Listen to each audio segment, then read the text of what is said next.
Ladies and gentlemen, welcome to Eat, Sleep, Suplex, Retweet.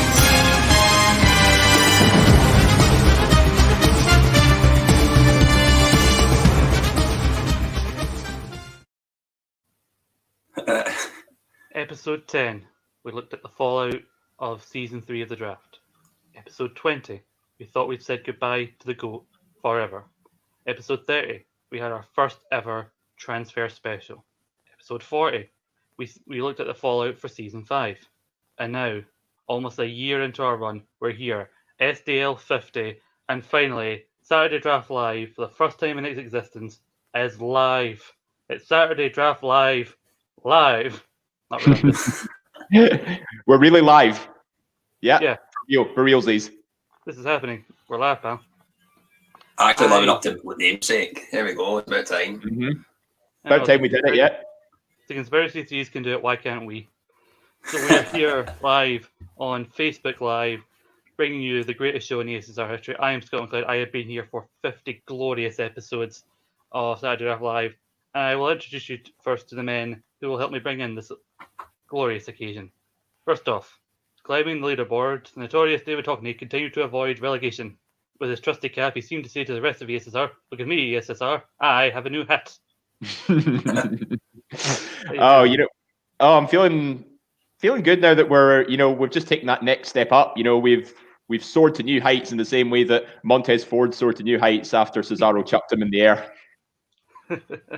Oh, don't bring that match up. That cost me some valuable points, that did. And finally, a man who joined SDL and has risen to new heights, far and above the allegations that he had relations with a small chicken-like animal, more than likely a chicken, is the one and only Jack Graham. Yes, we're finally here, finally doing it live. We've got the full setup. Obviously, we're both in our room, Scott, and Dave's his living room. He's even brought the casting couch with him for this great episode. We're living at large for SDL 50. Hey, this isn't my living room. This is my second room. My living room's like on the other side. So mate, you're just not helping the case that you've got the casting couch, my friend. I'm living up to the moniker of the bell end for the West End. So the Lord of the Manor and all that. Jesus Christ. And we like to have special guests for big editions of this show, and this is no different.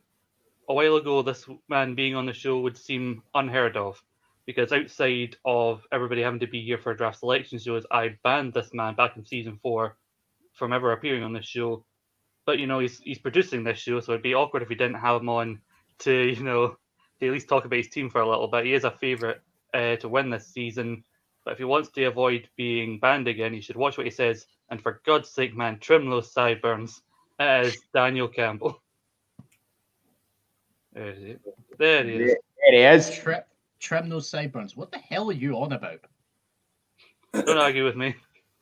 Yeah, Daniel, see, before you got your haircut, you actually ended up looking very, very close to Tony Schiavone. Give him. It was the look I was going for. Daniel, I take inspiration from some brilliant haircuts, so I had to try with him. But then it started to piss me off, and I got a haircut, and now I look 5 stone lighter, so I'm happy. Daniel, how do you feel to finally be unbanned and you're finally a guest on Saturday Draft Live, in the live edition, no less? Well, it's decidedly average to be here, guys. I cannot.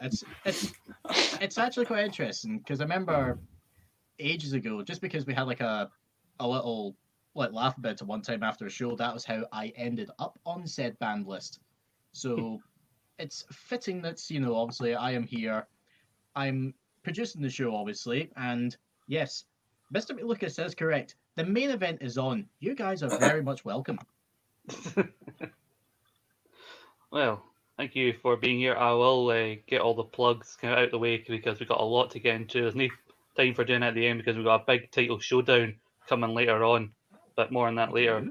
Remember to follow Eat Sleep Suplex Retweet on Facebook, Twitter, and Instagram at Suplex Retweet. Usually you can hear this show and many other great shows like our feature shows, ESSR Central. We're learning to all the news and everything going on in wrestling on Anchor, Spotify, iTunes, all good Android podcasting sites.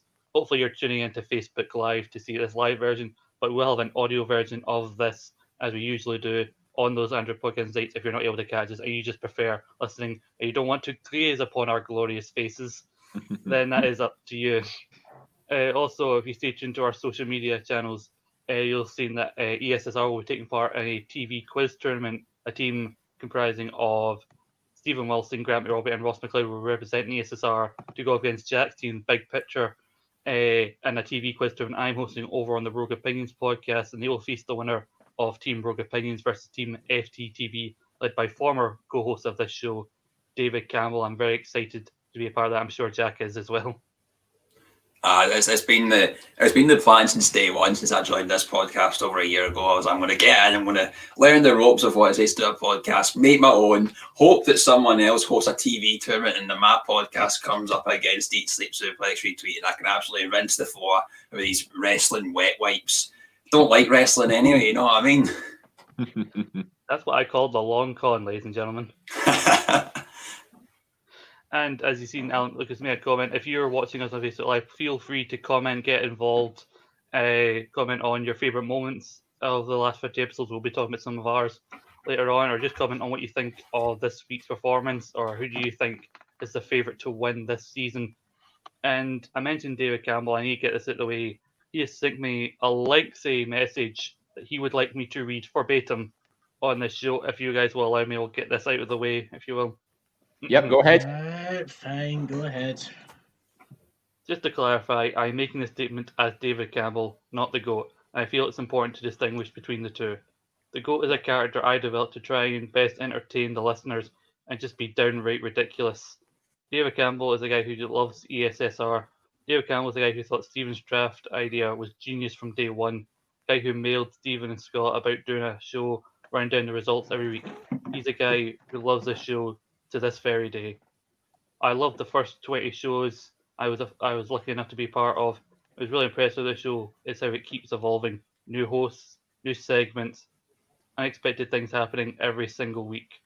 It went from the little show that could on a Patreon page to being the most reliable content on the extra feed to taking its rightful place amongst the flagship shows on the brand. Now, he compliments me and the others here, so I swear to you, I'm not like trying to be over-complimentary about myself. This is what he actually says here. Scott has been awesome since day one and will never get enough credit for giving up his time to edit and appear on the show each and every week. Jack is an immense personality, and Dave's stats analysis is invaluable, brackets, except when he's going on about stupid team balance shit. Sorry, had to be the GOAT at one point, close brackets. Another man that needs mentioned is Stephen. The work he does for the draft is incredible. Without him, there would be no draft fun to enjoy. I'll take no credit personally for the fucking hell. I'll take no credit personally because the way I see it, I did nothing more of my stint in the show than simply enjoy it each and every single week. It wasn't hard work at all. It was and still remains fun. Anyway, well done on 50 shows. Here's to 50 more. It remains the best show on this network, and I couldn't agree more. 100%. 100%. Thank you, David. Thank you. Thank you, Goat. I'm almost tempted to call those words, maybe a beautiful piece of metafiction or something like that, but I'm not that pretentious, I've heard that somewhere. Lads, we gotta do now what we do best, and that's run down the draft. And we'll start as we usually do with the top 3 of the week. And we go to number 3 this week at 18 points. It is Gary's tag team, Jack, of the Hurt Business. A team that we were all, we said it before, we were all curious, like, why the Hurt Business? Why even MVP and Lashley as the 2 members? But, like, they're rising up the ranks of the table, especially the top 10 of the season overall. They're ranked number 2 with 92 points overall and 18 points this week. Especially, yeah, I think Gary drafted like 9th or 10th this season. He was like right down near the bottom of doing it overall, and everyone was so surprised when they took the Hurt Business, especially being Bobby Lashley and MVP, because everyone wanted Bobby Lashley as a single compare because they thought, they'd be doing multiple matches himself and just be featured a lot. But Gary's put an absolute blind on getting them in as a tag team and even putting them as a captain as well. Rightfully up 2nd place. He's got him right in with a chance of winning this season overall. So I'm very jealous he's got him, but who are we to complain? You know what I mean? It's well done, Gary. Mm-hmm. And given the fact, Dave, that he also always appears when Bobby Lashley's doing like his singles matches, like when he will be facing Intercontinental Champion Sami Zayn at Survivor Series. Also, all the Hurt Business will be there, so it's not as many points as you get from like a tag team win, but appearance points, especially coming up to Survivor Series, the finale of the season, is valuable. Yeah, he's been very clever with how he's picked the Hurt Business in the way that, he takes away all the singles advantages, of Bobby Lashley being United States champion and getting, title wins and stuff. But at the same time, it actually very cleverly takes away all the disadvantages from that as well. And picking them as a tag team as opposed to individual competitors, that creates a sort of safety net for him at the same time, so that he only loses points if they both lose. But what the Hurt Business has done is, they may be operating as a faction, but they're still at the same time 4 individuals. And I think that's the trick that Gary's been able to exploit here, because I can also reveal, like, one of the other members of the Hurt Business, Shelton Benjamin, is actually the highest scoring undrafted competitor on the roster right now. So I think people actually missed an opportunity to complete originally at the time it was the trifecta of the Hurt Business, with Cedric Alexander being an addition after the teams were selected. So I think looking in hindsight, people have missed a huge opportunity to add Shelton Benjamin to their teams. I would be surprised if, you see, obviously now Cedric's in the ranks, if 2 folk that are drafted next season, they draft Bobby and MVP as one tag team, and another person will draft Shelton and Cedric as a tag team, especially, I think on Raw on Monday, there's a non-tag title match between the New Day and Cedric and Shelton, so there's definitely potential for points being split that way. Yeah. I've been wondering why Cedric and Shelton don't just go for the tag titles, because really, at the moment, they're one of the only tag teams left, because they keep seemingly breaking all the tag teams up. Yeah. I wouldn't surprise me if the Hurt Business actually ended up taking the Raw Tag Team Championships, and it doesn't matter which pair of the 4 of them take it, because I think they're arguably one of the most entertaining things about Raw for the past few months. Daniel, you are at the top of the table, which we'll talk about later, but Ryan, you picked from 6th, but Ryan picked from 1st, and his pick, Roman Reigns, was what I think what's keeping him closing in on you and Jack. Ryan picked Roman Reigns at 21 points. Again, he still just appears on SmackDown, mostly in talking segments. But again, that's the advantage, I think, of having the captaincy on him, and also he is the Universal Champion. Yeah, there is that. I mean, obviously Roman is not wrestling as heavily now as he would have prior.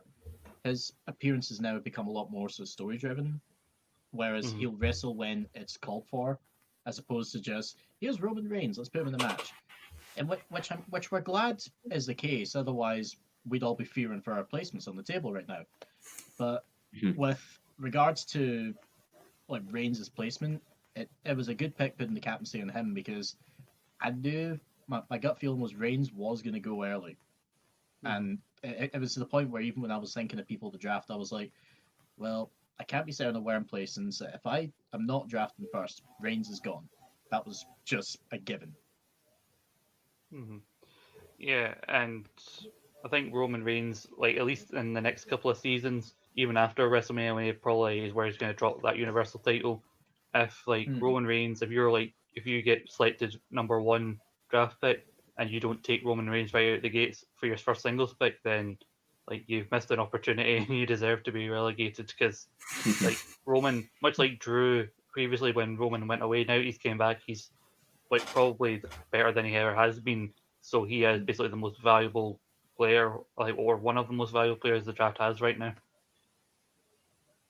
I know 2 ways about it. Yeah, it's Roman Reigns. He's arguably the most in-demand selection, for seasons going forward. The next season will be Survivor Series to the Royal Rumble, and I think he's as you said, Scott. He's probably going to hold the Universal title all the way to WrestleMania.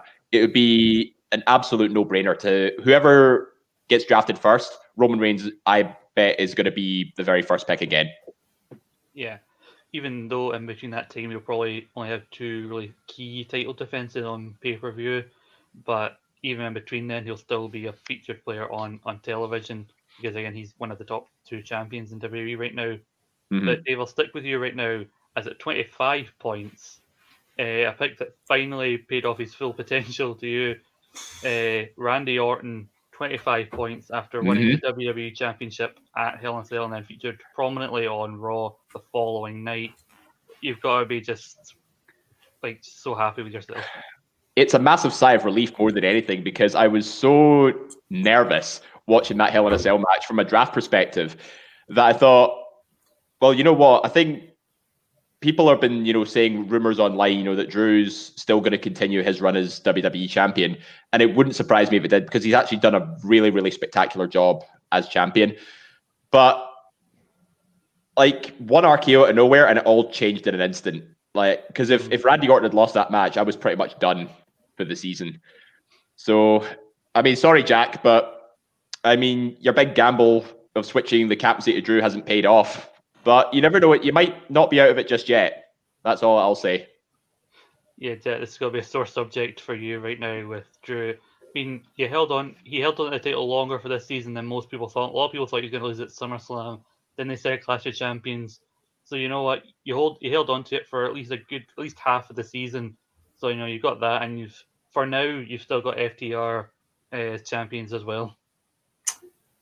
Yeah, it was as I was said on many occasions. For the majority of this season, it's been me and Daniel that have been like up the top, and the constant John Moxley defenses is just kind of managed to edge me a wee bit, even though FTR had their brush with greatness, and I thought I need to do something to try and at least make a gamble, try and overtake Daniel. And I thought, right, I need to put it on Drew, because I didn't have many kind of pay-per-view appearances in my team, so to speak. It's just always been kind of my team's feature a lot weekly.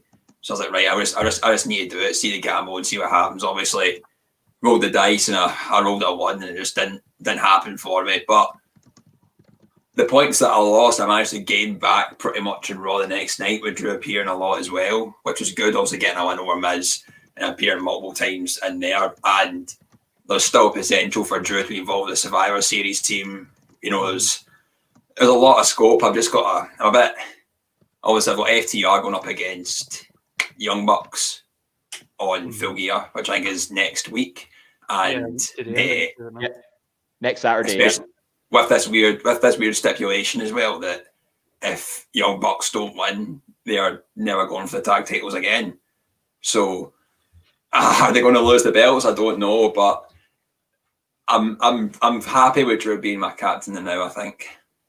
Mm-hmm. Yeah, I think he served you well, and with Orton's win, he's moved up to 4th overall this season, the top 10 of the season, with 73 points, whereas Drew is now down in 8th with 49.5 points. But I don't think they've fully confirmed all of the Raw Survivor Series team. I think Drew could still find a way on that team.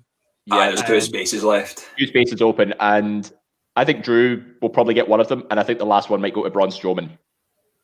Yeah, because you can't have Drew go from WWE champion to then a big force coming up, and he's just not on the show. Yeah. Because he's clearly, with or without the title, he's clearly a favourite by people backstage. And we talked about the top of the table. We'll talk about that now, where we look at the top 11 of the season, because obviously this is a bigger season with all the relegation stuff going on. Even with Johnny Gargano, his new captain, winning the North American Championship at Halloween Havoc, Grant Robbie still remains in 11th. I think that may be due down to the fact that also Candice Wade in the same show lost in a championship match, so he kind of didn't gain as much as he wanted. He still can't break triple digits. He's in 96, down at 11th. David Campbell at 107 points in 10.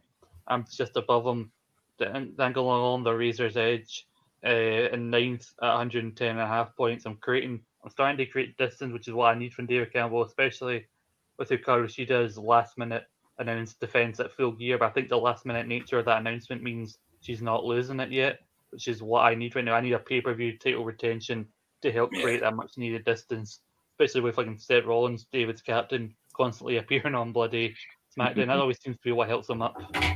We can't have any of the STL boys getting relegated. You know what I mean? It's not a good standing for the show. I mean, Scott, you're pushing the boundaries here with your position here, but you know what? I think it's a race between you and the GOAT to avoid relegation at this stage. Myself and Jack are pretty much in the clear. Yeah, Grant's getting relegated regardless. I think it's unfortunate to say. I think it's just a race between to see who joins them. I think he's even said that himself in our group chat. So it's kind of the position he finds himself in. The fact that I've got Sheamus as part of Survivor Series gives me hoping he'll probably be first eliminated for his team. But he's on Survivor Series, so that's something.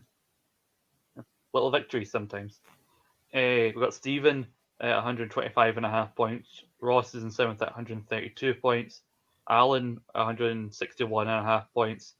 Gary Kernan, David Campbell's favourite, at 163.5 points in fifth. David Hockney, you were kind of in third, but you moved down to fourth, or 173 points. Ryan's only half a point ahead of you in third with 173.5 points. And then we come to, I don't want to dismiss it as a two-horse race because I think Ryan and David still have a firm chance, but it's been between you two for a lot of the season. Usually, it's been 1 week it's you, Jack, in first, 1 week it's Daniel in first. But this week, Jack, you're in second place with 177 points, and still a decent gap, but not too much that you can't catch up. 185 points. Daniel Campbell is number one at the table this week, as he looks so smug about it. That's a trophy I'm going to get in here. I was number one on Saturday Draft Live! To be fair, you've been number one on this season for quite a while, so it's not something to really shout from the roof up when we've talked about it so frequently. Don't dismiss the the boy. last 2 seasons. Like, I came in thinking, okay, right, first season I joined, I'm like, right, okay, so I'll pick Samoa Joe, I'll pick Daniel Bryan, I'll pick like Keith Lee, and I'm like, okay, that's brilliant. Joe gets concussed. Daniel Bryan, like, whatever the hell happened with him. Keith Lee, yeah, he did okay. Then the next season, right, Keith Lee was all right, I'll do the same for him. Loses the North American title, then loses the NXT title. You know, I had a pretty crap run at first. And then I think to myself, you know what, I'll get a little laugh out of everyone. So when it comes to me picking Elias, I'll do the guitar strum. And look what happens to him. Gone. So I've picked a team that for once is actually doing me okay. I will celebrate this as much as I want, damn it. Don't take it away from me. You did good on SmackDown, actually. People need to stop picking Elias, to be fair. I picked Elias, it didn't work out. Seems to be anybody who picks Elias doesn't have a good season. I'm picking Elias next season. No, don't. Learn from my mistake. Yeah, you shoot yourself in the foot, Jack. Don't do it. It seems to be the way of draft winners. Like, you can't be doing decent and then come into a season and win it. You need to be doing crap beforehand and then win it. Because I had a decent season. I think I finished second season 3 when the first 2 seasons I performed terribly, and then won season 4, and then look where I've gone since. So, like, there's no consistency with draft performances if you win a season. So, you know, like, so I mean, take enjoy it from the me. Daniel. Take it from me. I won season 3, but then ended up 7th in season 4, all because Rhea Ripley lost the NXT women's title, the NXT women's title at WrestleMania.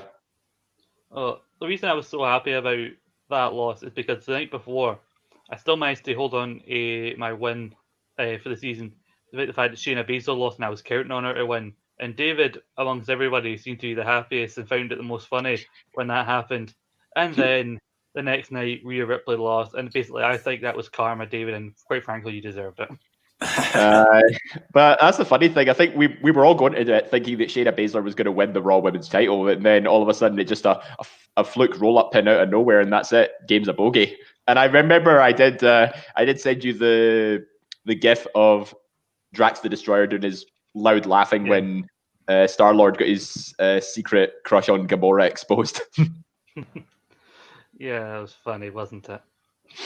Yeah, I still use that gif. It's brilliant. Those 2 results, like the one time where we don't want to criticize WWE for being obvious because it's obvious for good reasons, and then someone decide, you know what, let's switch it around. It's too obvious. Bloody WWE. But how dare they? Let's shift the attention back to Mr. Campbell for a second, because we're going to talk about your team, a team which I think is, and David Campbell will hate me for saying this, very well balanced. Because right now you've got the Street Profits, current SmackDown Tag Champions, formerly the Raw Tag Champions before they had to be switcheroo. John Moxley and Chris Jericho, 2 prominent players in AEW, both have big matches coming up at Full Gear. You've got Kevin Owens, who's now on SmackDown, Mercedes Martinez, like she was appearing as part of Jerusalem, now she's gone AWOL, and Alexa Bliss appearing frequently with The Fiend on Raw. I think, especially given how far down the table you were drafting, you were kind of in the middle point, you made some kind of smart decisions. The smartest one, I think, is the Street Profits as the tag team. Yeah. I possibly wonder who that could be. Yeah. I mean, it's an anonymous wonder Facebook who. user, but I wonder who it could be. Yeah. Who knows? Just so we know Ah, for well. anyone watching, if you do want your names to appear on the stream, there is a link in the Facebook post on the community page. If you follow that link and give it permission, it will actually show your name. We do know who that is, and don't worry, Go. It's fine. It's fine. Don't worry. In terms of Street Profits, I was pretty happy like when it came around to me picking my tag team. So I'm just like, wait, no one's picked the Street Profits yet. Like they were one of the hottest like tag teams, but they've been one of the hottest tag teams all year. Like let's face it. It's been pretty fantastic. This is equally fantastic. Yeah, This we're is Phil enjoying the Cindy name. live. I hate balance. So that's how do you shorten that? Do you have like a wee nickname you want to go as instead? No, can I get a IHP. full name badge that says he hate P? Okay. Just like it comes out that's unnatural. I don't know. In terms of the Street Profits and their appearances, when they were doing the sort of backstage the rating stuff on Raw, that was racking up a good amount of points. Then when it came time to picking teams, like I was saying before, it was a case of no one's picked them. I'll take them. And I wanted the smoke, I got the smoke, and I am very much enjoying having the smoke. See, I was kind of I was in a bit of a kind of position like that as well, because obviously I think for the majority of people, like obviously I got FTR, and I think that was everyone's like kind of first tag team, so it's pretty much set in stone they would have won the world tag titles at the first AEW pay-per-view of the season. But Ryan Gallagher for some reason drafted Breezango straight away. Fair enough, no, it's what it is. But if I never got FTR, I would have went for Street Profits as well. It's just that they are that consistent tag team across every season. They are going to appear every week, and especially when they're on Raw in a tag division when there was no credible people to win the tag belts, it wasn't going to go off them anytime soon. So it was very well expected. But I do agree with David Campbell in saying that this team balance thing is a myth, because obviously I've sort of drew on Raw and Mickey James been absent for the majority of the season, and the rest of my team are on a Wednesday night, and I'm like been tussling up with first place with Daniel for most of it. So I think it's just the luck of the draw with who you get. I mean, Daniel actually drafted ahead of me in the kickoff show, and I knew that if he wasn't picking the Street Profits, I was ready to pick them. So I think there was actually a couple of instances, he picked people I was gunning for, and then I had to resort to second backup. So I mean, he saw the opportunity and he pounced on it, and obviously, as is reflected in the points with the Street Profits getting 41, he's clearly made a smart choice having them as his tag team. Daniel, you were ahead of me, so you're picking after me, and I chose Cesaro and Nakamura, who were then the SmackDown Tag Champs. I figured, like, at the moment there weren't anybody credible to take the Raw or SmackDown belts. I figured, for now, the Raw and SmackDown belts are going to stay kind of as they are. And the string with the Street Profits is, like, when Ross had them last season, I think it was, they had, like, times where they weren't wrestling a lot, they were just appearing. And then there was that month where after they got attacked by Andrade and Garza, they just weren't on TV. So, I wasn't entirely sure about them as a pick.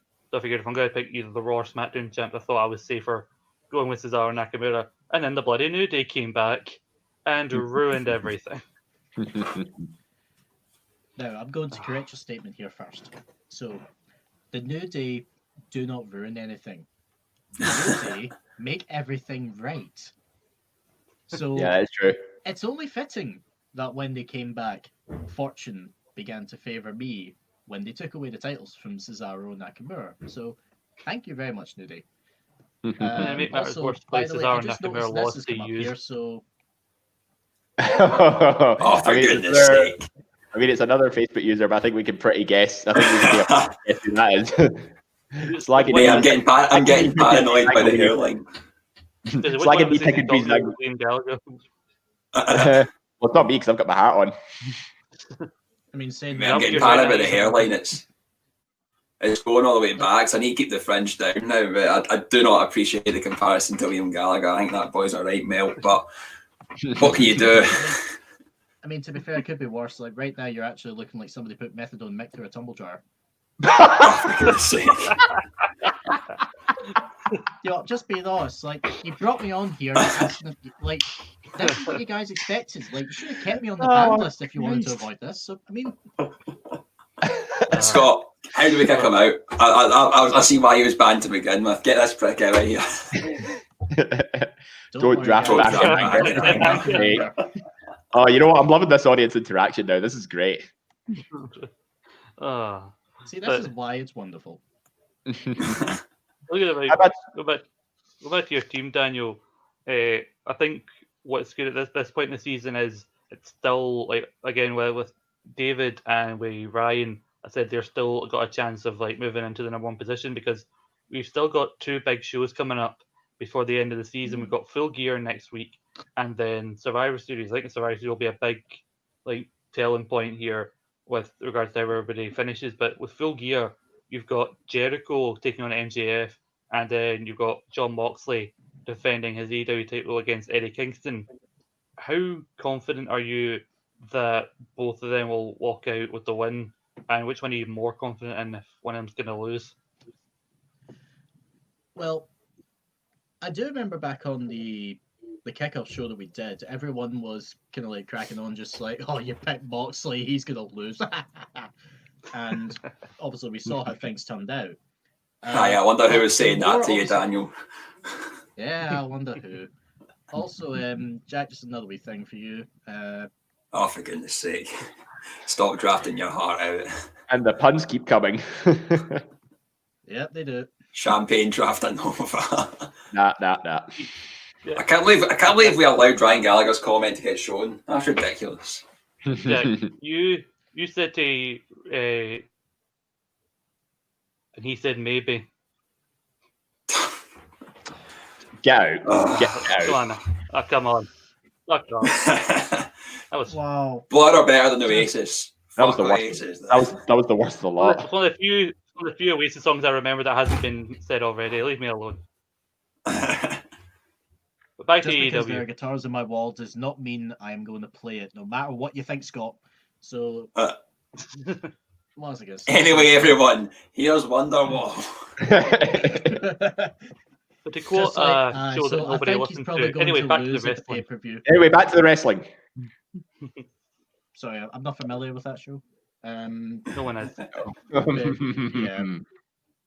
Yeah, let's be honest. But in terms of the team, like at Full Gear, I'm not gonna lie. I'd maybe be more confident in Jericho winning over Moxley. Like Moxley, I get the feeling this is probably around the time. Like we're near enough. I mean, what was it? I'm trying to remember what pay-per-view it was. Moxley won the title. Was it not Full Gear? Was it Revolution? It was Revolution, yeah. Right, so you're near enough coming up. Like we're nearly at a year of Moxley being champion. So they're either gonna keep it going to a year, or at this point have the big moment be Moxley loses it, and it's like, oh, like they'll change things up. Jericho and MJF, easily the highlight of AEW right now. Like for what people may have, yeah, for all the things people could have like opinions of like Jericho sticking around and continuing on as he has. Jericho has been doing solid work in AEW, and I've been loving pretty much everything he does. Like it was very weird back in the summer to even comprehend the idea of a Mimosa Mayhem match, but sure enough, he made it work. I get the feeling with MJF, it's either going to be Jericho wins or MJF kind of swerves him. But either way, I'm still looking forward to it. Can't complain. Yeah, I could really see like the last few weeks have really convinced me that Eddie Kingston really has a chance of winning, especially now if like Hangman, who's seemingly face now, wins the tournament. Him versus Kingston, I think is a really interesting matchup, and they need fresh, interesting matchups in AEW right now. I think at the moment also you've got Alexa Bliss frequently appearing on Raw alongside the Fiends, I said earlier, and the Street Profits will have a big match on Survivor Series as they take on the New Day. I'm sure you're probably confident about that. But as we said, we've been saying with Jack the last few weeks that Drew winning would be a big thing with him, like in regards to keeping the top spot. And I think if FTR lose at Full Gear, that will also be a hindrance to him. Is there anything at this stage, do you think, which of your performers do you think like if Mox loses or if the Street Profits lose, the upcoming pay-per-views, that could be what hinders you, or you think you're with a big loss, you're still able to hold that position? I mean, I'd say probably more. Moxley would be more my concern, obviously, because he's my captain at the moment. So it would be double points if he loses the AW title at Full Gear. Profits, while they would make multiple appearances, probably wouldn't be able to save the gap at that point.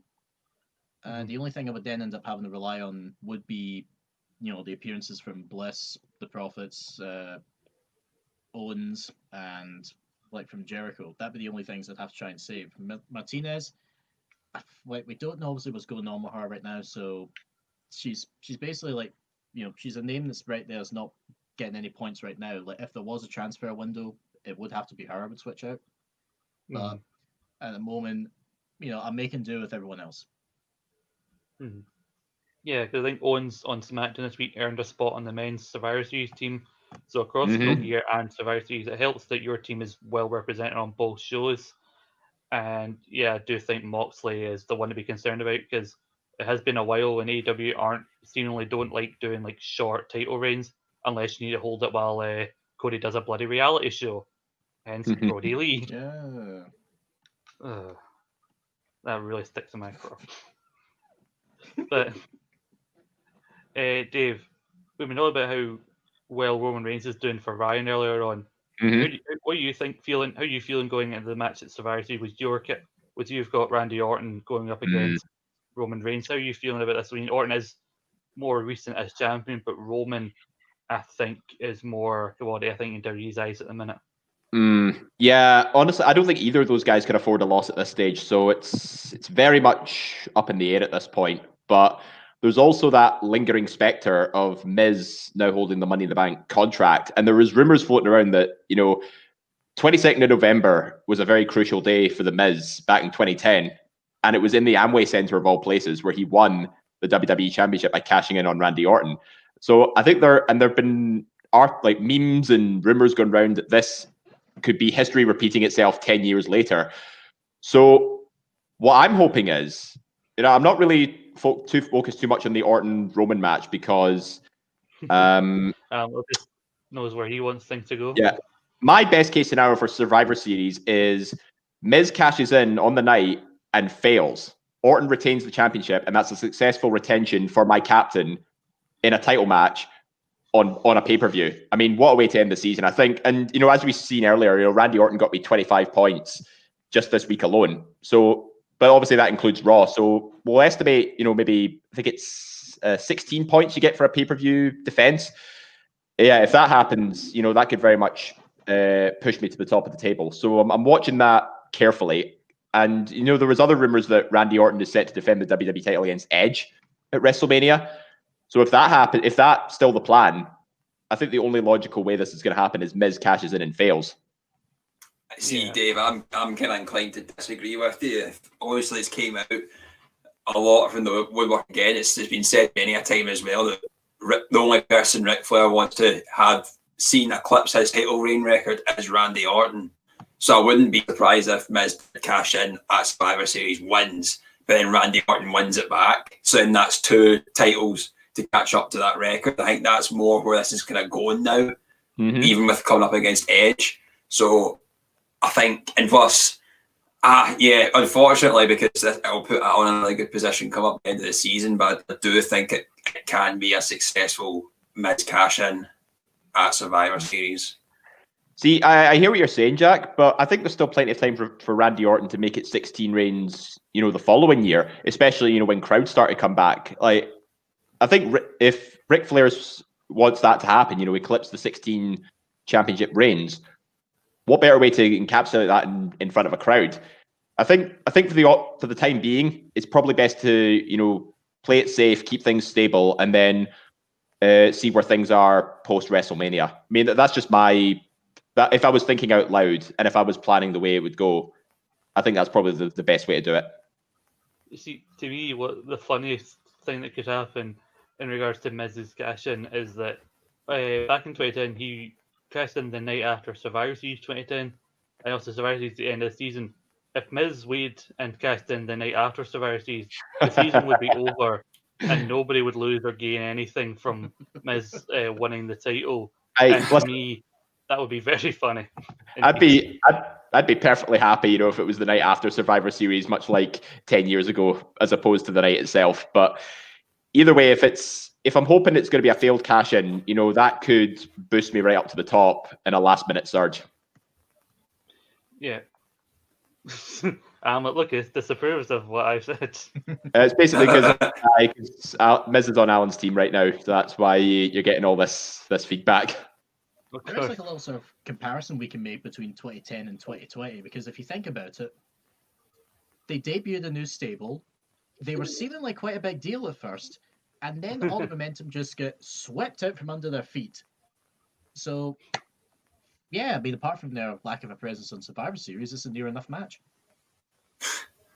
Pretty much, yeah.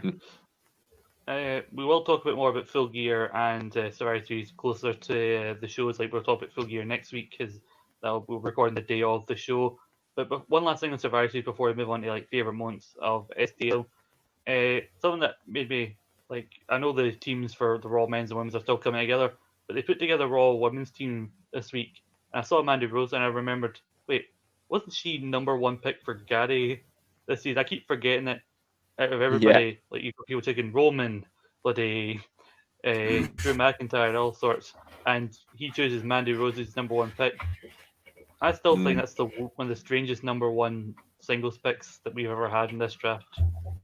Yeah, by far. I mean, Mandy Rose is currently 14 points for Gary's team. Fun enough, it's actually the equivalent to what Bray Wyatt has gotten, and Bray Wyatt was picked 4th.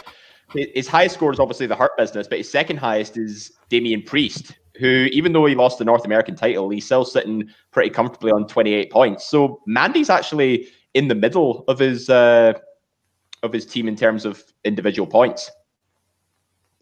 Yeah, I think the strongest with by far picks that he's got right now are the Hurt Business, because like as we said, they're right near the top of the top 10 the season overall. You know, I wouldn't want to criticize Gary's team too much because but David Campbell will be at me, if I ever say anything negative about his dear Gary Kieran. But three of us have got representatives on that team for the women's team. It's obviously, as you mentioned, Gary's got Mandy Rose, Ross has Shayna Baszler, and I've got Nia Jax. So there's quite a lot of representation going around. Much like in the men's team as well. You know, Stephen's got AJ Styles, Scott, you've got Sheamus, and Ross has Keith Lee. Mm-hmm. I remember I didn't watch that Raw live. I seen Riddle versus Sheamus, and I thought like, oh, because I knew Ross had Riddle on his team. Like, oh god, there's another kick in the balls for my team. Wake up and I see Ross like saying all sorts about Riddle, how useless he is. And I'm like, wait, Sheamus won. Because, I mean, Sheamus getting the points, yeah. Again, I chose Sheamus as a panic because my 2 picks I wanted besides him got picked in the 2 spots ahead of me. And so I didn't take a gamble on a different Ginger and Sami Zayn. That would have been a lot better, even though he'll probably get murdered by Bobby Lashley at Survivor Series, but still he would have got me more title points than bloody Sheamus has ever gotten.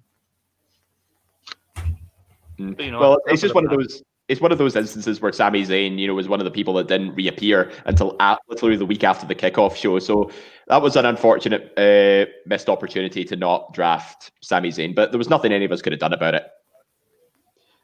So we'll transfer now into talk about favourite moments of SDL the last 50 episodes. If you have a favourite moment, please make sure to comment on the chat.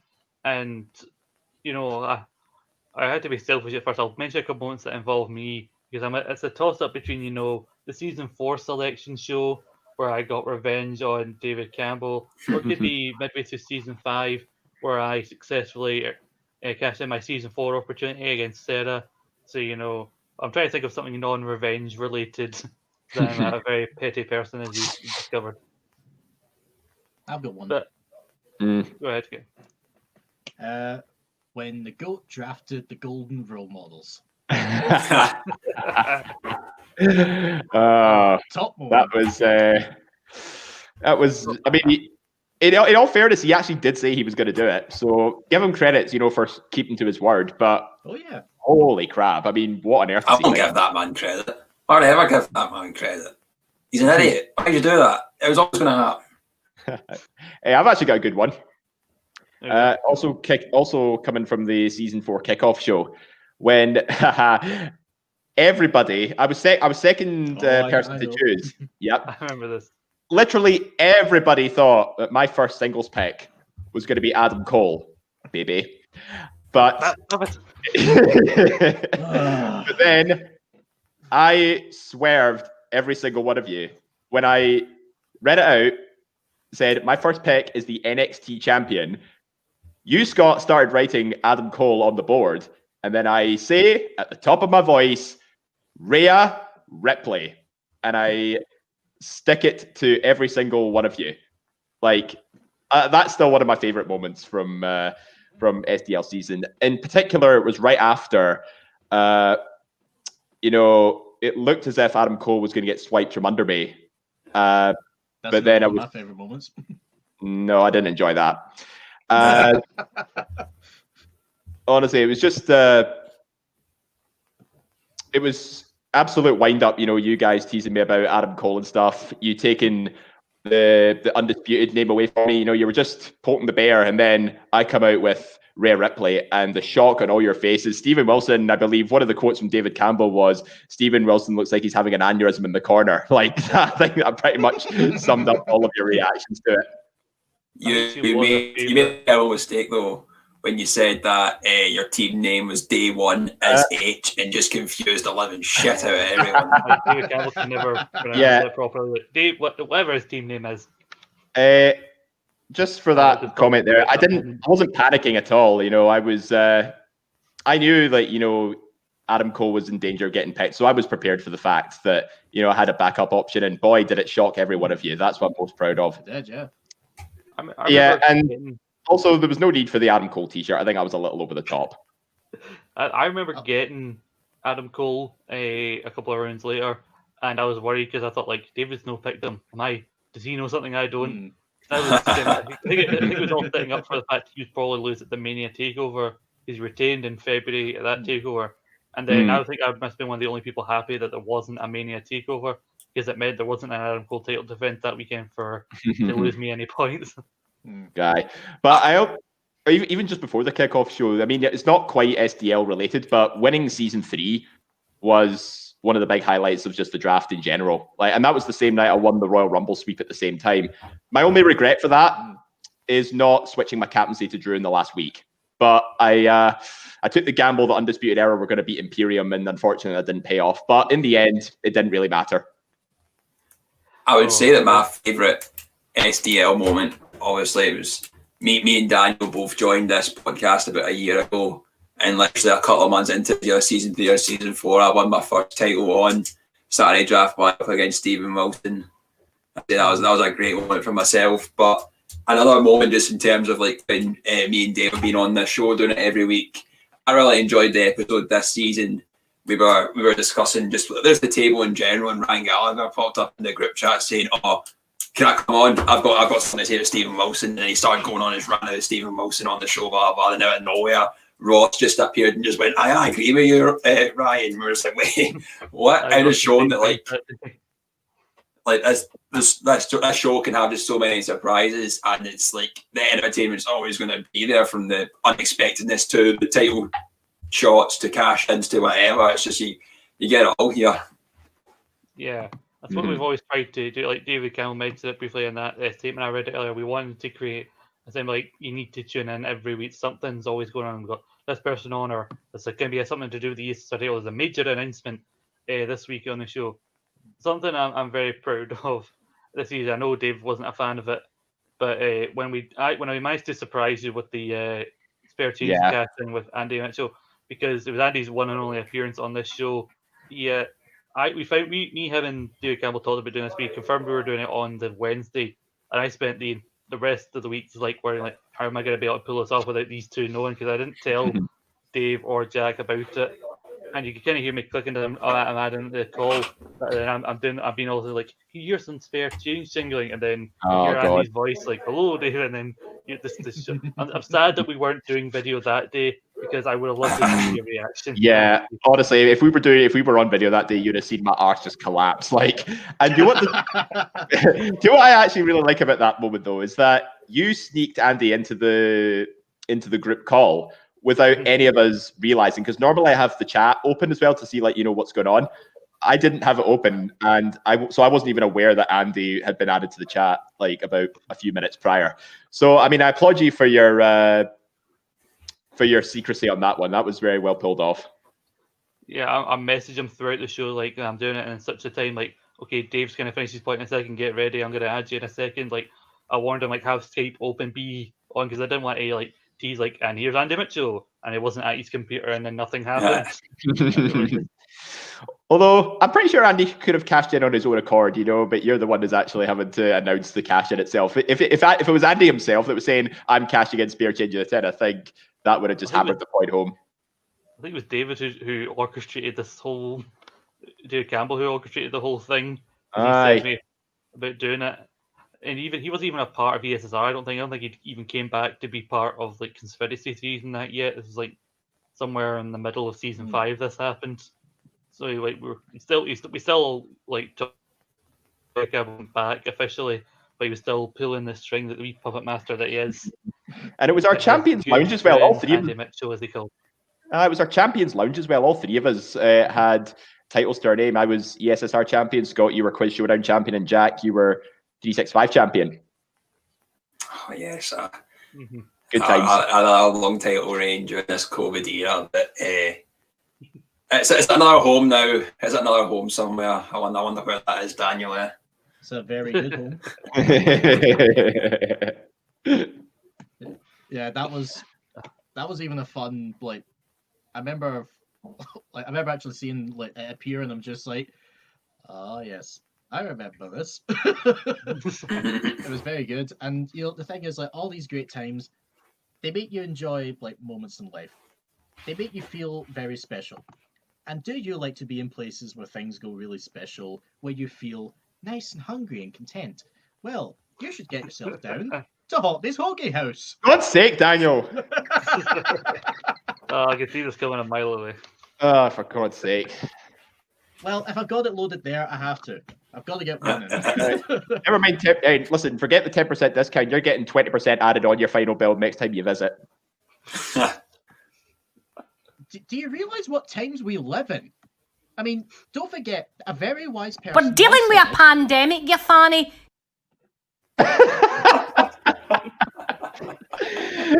Lord, man. Yeah, quite right. People need to remember this, okay? I mean, this is what happens when you put me in control of this, okay? I'm the guy that interrupted Quiz Showdown 1 with a blooming news announcement to reveal that they were doing an improv round. Oh yeah, I remember Quiz Showdown 2 with I interrupt Quiz Showdown 2 with a skip of me turning into discount Bob Ross in the garden. Yeah, that was a great moment. Yeah. I remember watching Scott's face when I did that reveal, and I just snap into character, and I just go, "Hello there, my name is Shane about your grandparents." My God. It was more of that when you mentioned it was a Bob Ross. I've been watching a lot of Bob Ross during lockdown. Me too. I've got a bobblehead of him on the windowsill, actually. I've got a Funko Pop of him up there in my chest of drawers. He's everywhere. Yeah. The Bob Ross love, it's everywhere in this podcast. But you know if what's anyone else not doesn't here? have any... I was just going to say, Joe, it's not here. No love between the GOAT and Stephen. Oh, what a transition and a half that is, because, Nice. ladies and gentlemen, Smooth. the time has come. We need to go over to the ESSR arena, where Season 5 draft winner Stephen Wilson will take on the ESSR champion, the one and only David the GOAT Campbell. Are you guys ready for this? Let's do it. Oh, I am. I'm ready. Bear with us, folks, as we make the changeover.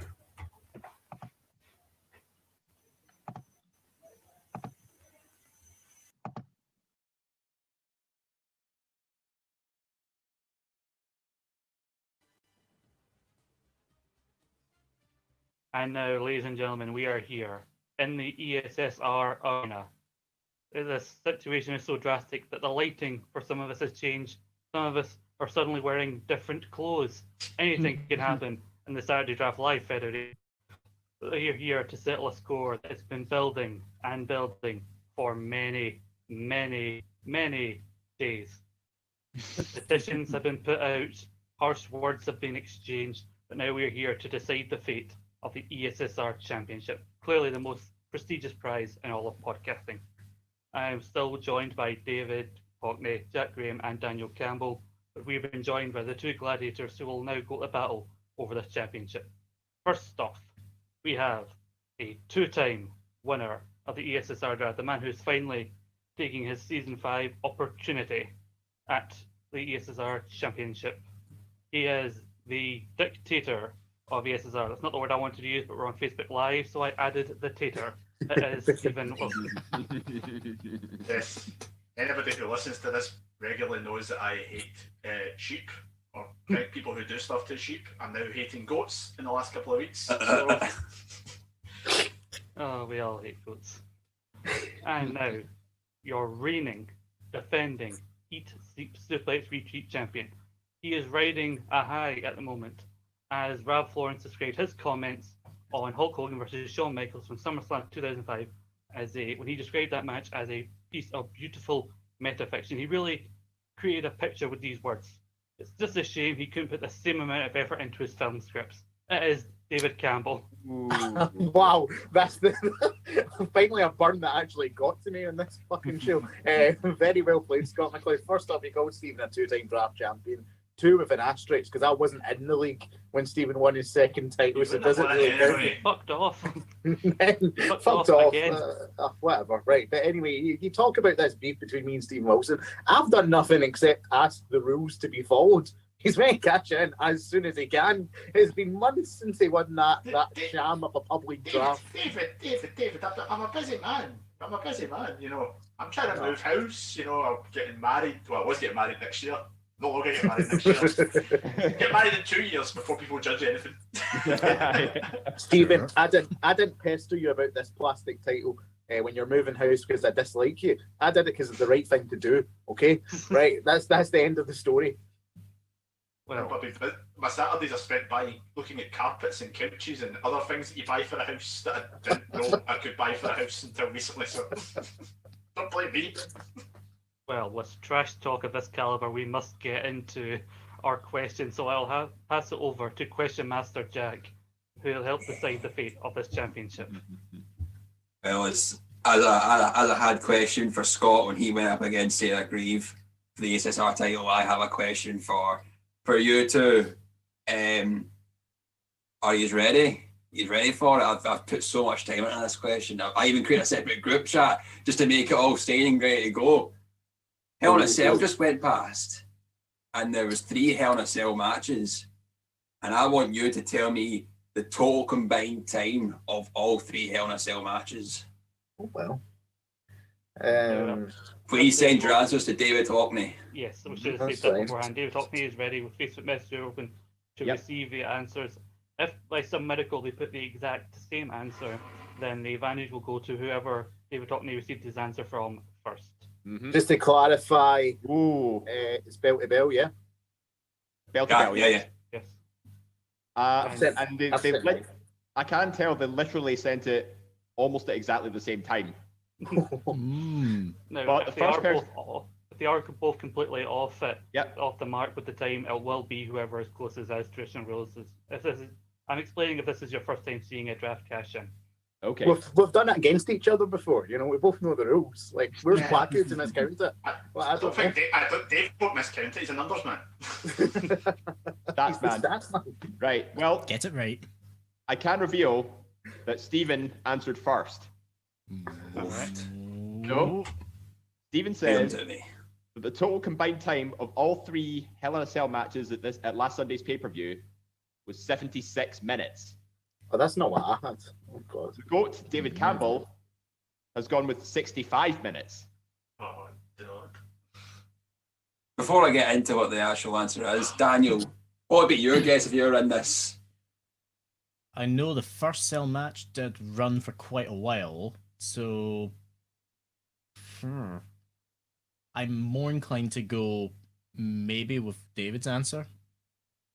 I'm not too sure now thing about it because Sasha and Bailey did go a fair bit. I have to switch drinks. Give me a minute. I'll play out a bit. You know, obviously David and Scott know the answers already, so I won't ask them what they think. But the Universal title match, 29 minutes and 20 seconds. Oh fuck, Stevens won. Well done. The women's title match, 26 minutes and 35 seconds. Oh fuck. The WWE title match, 30 minutes and 35 seconds. Totaling at 86 minutes and 30 seconds. So our new ESSR champion, Stephen Wilson. Bravo. Nah, I'm not having this. I'm out here. Congratulations. At this point, I would like to address several people. great. Gallagher, Robbie, David Hockney, the other Prick McLeod. The Prick McLeod on this show. So I was going to say, which one are you talking about? Both pricks from the Kernahan family. That guy from Holland.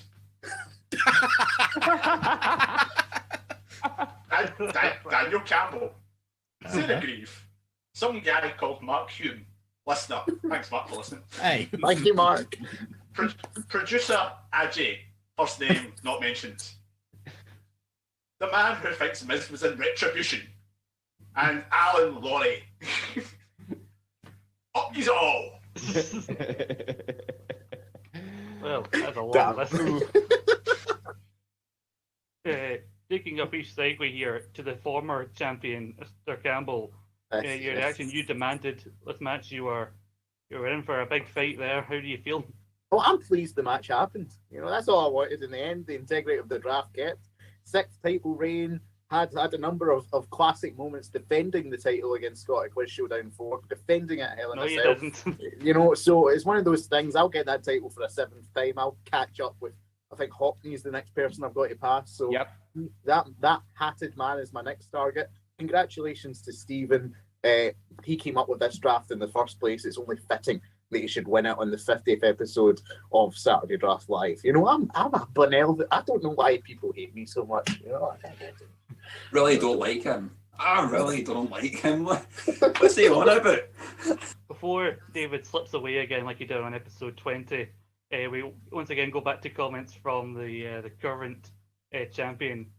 So you're in a strange position here, as Laura does still have that spare change in the tin that David has also brought up in the past. Yes, we'll be moving a lot of boxes this weekend at time of recording. She could hit me with very many of them, but she wants a new bed. You know, she wants such and such stuff for the house. She gets them if she doesn't cash in on me. Simple. I thought you were going to say it's in one of those boxes and the box could easily go missing, but still not. But ladies and gentlemen, Scott, come on. ladies and gentlemen, that has been Saturday Draft Live episode 50. A monumental episode that has been, I'm sure you agree. Thank you for joining us, everyone, here on Facebook Live. Thank you to David Campbell and Stephen Wilson for being here for this title showdown. Thank you for crying at that statement I sent in earlier to read. It was emotional stuff, I agree. Thank you to the now unbanned Daniel Campbell for being our special guest for this episode. Special guest and producer, so I'll take it. Yes, man of many talents. Thank you to the two men who helped pick the ball up when David Campbell dropped it, David Hockney and Jack Graham. Yep. No problem. We'll continue to do so. And I have been here since day one was H. I'm Scott McLeod. Thank you for joining us for Saturday Draft Live, episode 50. And here's to many, many, many more episodes. We probably won't be live for some time because this was an our sake. Thank you, everybody. Thank you for listening.